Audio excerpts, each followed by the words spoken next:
Let's try bringing the right hand over. See how that feels. Yeah, lovely. Beautiful.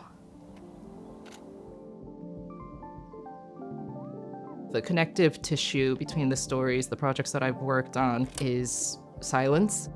Whether that is the silence of, say, a sexual abuse survivor who now teaches equine therapy at a horse ranch, the silence of an atomic bomb survivor from Hiroshima who remained silent about their exposure in order to protect their children from discrimination for being associated with radiation exposure, or the silence of a Japanese-American former incarceree who remained silent about their incarceration to ensure that their children would not be ashamed of their heritage.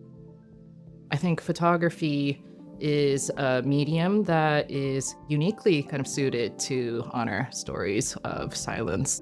So not just stories that are being told, but stories that are held a little closer to the heart. And as I was spending a lot of time with the communities that I was working with, I became less interested in kind of performing neutrality in a way, and more focused on pursuing the truth. And I think over time, I also started to feel not only accountable to readers, to the public, but I began to hold myself accountable to the people that would trust me with their lives and their stories.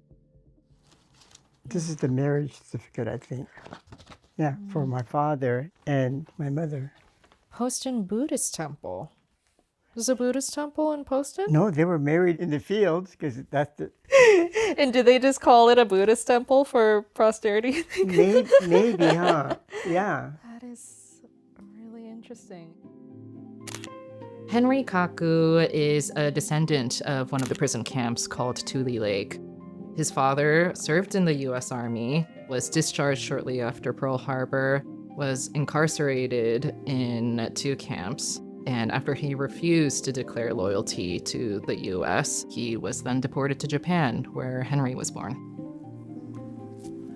Henry's life has not only been shaped in very kind of practical ways by the incarceration, but it is a story that he continues to tell. I am interested in what drives him to continue sharing his story in different iterations. And I was very interested in seeing the vast trove of objects that Henry has from camp, because I had been focusing on the displacement, the incarceration, and the trauma that continues. But I also wanted to maybe even shift the focus on the way that incarcerees had kind of beautified their surroundings while they were incarcerated, what they did to find joy while confined in these spaces.